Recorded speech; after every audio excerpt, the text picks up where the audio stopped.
अखिल भूमंडलीय सर्व शिरोमणि मुनि समाज के संस्थापक आदि मुनीश्वर योगेश्वर सदगुरुदेव शिव मुनि महाराज की जय। उपस्थित मुनि वृंद, साधु सज्जन वृंद, संत वृंद, साधक वृंद, आध्यात्म ज्ञान के जिज्ञासुओं और प्रेमियों, सभी श्रोता वृंद, आप सभी को मेरा कोटिशः नमन, सप्रेम जय जीव। तो आध्यात्मिक चर्चा चल रही है और हम लोग सदगुरुदेव शिव मुनि महाराज रचित ग्रंथ योग का परिचय पर चर्चा कर रहे हैं। अध्याय 6 पर चर्चा हो रही है। शीर्षक दिए हैं सदगुरुदेव शिव मुनि महाराज मुनियों के लिए साधन क्रम, है ना। उसी के अंतर्गत छोटा छोटा शीर्षक दिए हुए हैं आगे भी, और यहाँ और एक शीर्षक दिए हैं शुभ भावना करो। सदगुरुदेव कह रहे हैं शुभ भावना करो, है ना। शीर्षक भी वही है, शुभ भावना करो, है ना। चेतन ही सबका प्रेरक है। अब चेतन क्या है, इसे विचारना है। चेतन वह है जिसमें चेतनता हो, चेतनता उसमें है जिसमें चित्त हो और अपने होने का ज्ञान हो। बहुत बड़ी बात है। चेतन ही सबका प्रेरक है। चेतन सबको प्रेरणा देने वाला है, प्रेरक है, गुरुदेव कह रहे हैं। और जड़ थोड़ी ना प्रेरणा देगा, जड़ थोड़ी ना प्रेरक है, प्रेरक है चेतन। अब चेतन क्या है, अब चेतन क्या है, इसे विचारना है। इसको सोचिए, कह रहे हैं विचार कीजिए, चेतन क्या है। चेतन वह है जिसमें चेतनता हो, चेतन वह है जिसमें चेतनता हो, चेतना हो। चेतनता उसमें है जिसमें चित्त हो, और चेतनता कहाँ है, चेतनता उसमें है जिसमें चित्त हो, चिंतन करने की शक्ति हो, और अपने होने का ज्ञान हो। जिसमें चित्त हो और अपने होने का ज्ञान हो, वही चेतन है। जिसमें चित्त होगा उसी में मन होगा, इच्छा होगी। जिसमें चित्त होगा उसी में मन होगा और उसी में इच्छा होगी। गुरुदेव कह रहे हैं आप भी विचार कीजिए, जहाँ चेतनता है वहाँ चित्त है, वहाँ मन है, वहाँ इच्छा है। सोच लीजिए, जड़ पदार्थ में क्या चेतना है? नहीं है। मन है क्या? नहीं है। इच्छा है क्या? नहीं है। लेकिन चेतन है जो कोई भी जीवित है, जिसमें चेतना है उसमें चित्त भी है, मन भी है, इच्छा भी है। मन का मनन और इच्छा भावना के रूप में होती है। मन का तो मनन होगा ही, इच्छा ही वो भावना के रूप में होती है। मनन चिंतन सब विचार भावना के रूप में होती है। किसी भी काम को करने के पहले मनुष्य उसे करने की दृढ़ इच्छा करता है। किसी भी काम को करने के पहले मनुष्य क्या करता है, उस काम को करने की दृढ़ इच्छा करता है, भावना करता है, और अपनी दृढ़ भावना इच्छा और विश्वास के अनुसार करने में भी लगता है। तो दृढ़ भावना आ जाती है जब मन में, तब वह काम करता है पूर्ण विश्वास के साथ, तब जाकर के आगे बढ़ेगा ना। दृढ़ इच्छा करता है जब, भावना करता है जब, दृढ़ भावना के द्वारा इच्छा शक्ति प्रबल हो जाती है और विश्वास के साथ उसके विश्वास के अनुसार काम करने लगता है। यदि इच्छा भावना, है ना, यदि इच्छा भावना और विश्वास दृढ़ है तो वह उस काम को धुन और लगन के साथ करता और सफल होता है। सबसे बड़ी बात, अगर इच्छा आपकी भावना और विश्वास अगर दृढ़ है तो वह उस काम को बहुत लगन से, अपनी धुन से यानी लगन से करता है और सफल हो जाता है। पर एक बात और है, जो जितना ही चेतन है, यानी एक बात और है, जो जितना ही चैतन्य है वह उतना ही ज्ञानवान और बुद्धिमान भी होगा। ये बात भी बहुत बड़ी बात है। जो जितना ही चैतन्य होता है वह उतना ही ज्ञानवान और बुद्धिमान भी होगा।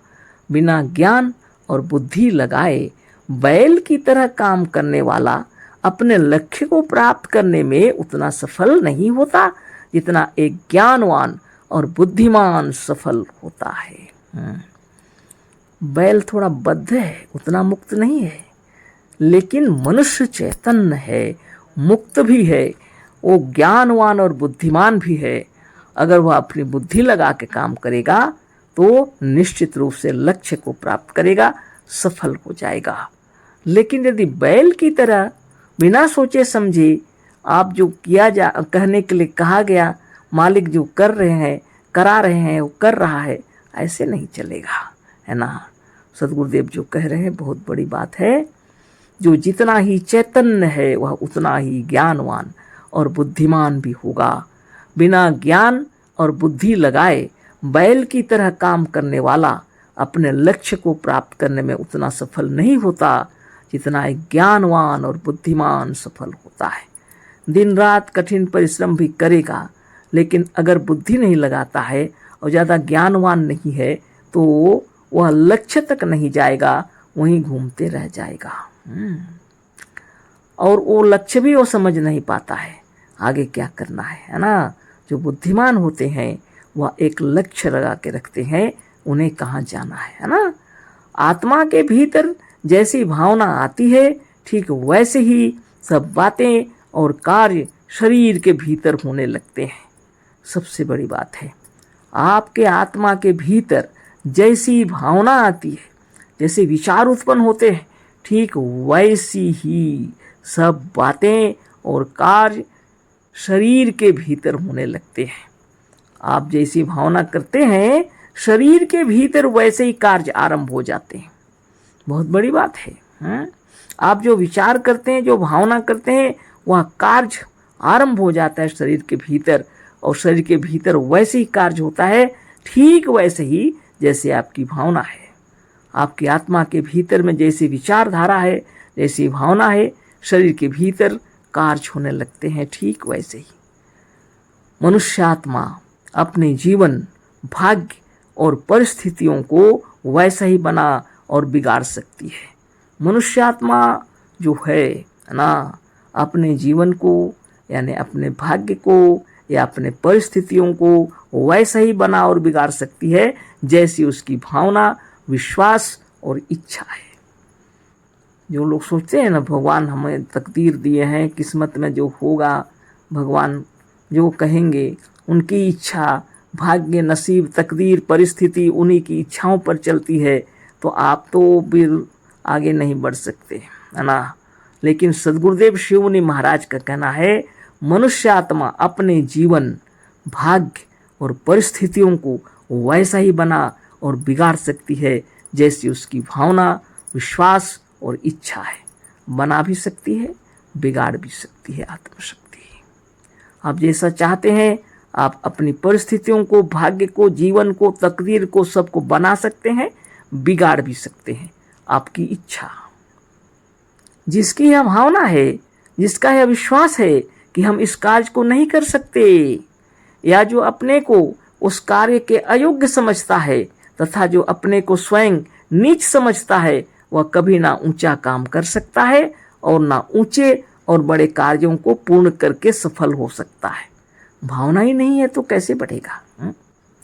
जिसकी यह भावना है, गुरुदेव कह रहे हैं, जिसका यह विश्वास है कि हम इस कार्य को नहीं कर सकते और अपने को उस कार्य के योग्य नहीं समझता, अयोग्य समझता है, जो अपने को स्वयं नीच समझता है, वह कभी ना ऊंचा काम कर सकता है और ना ऊंचे और बड़े कार्यों को पूर्ण करके सफल हो सकता है ना।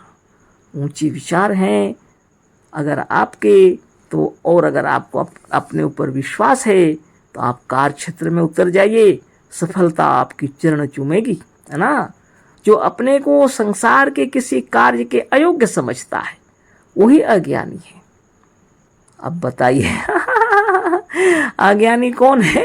गुरुदेव कह रहे हैं, जो अपने को संसार के किसी कार्य के अयोग्य समझता है वही अज्ञानी है, और महापापी है, वह संसार में कुछ नहीं कर सकता।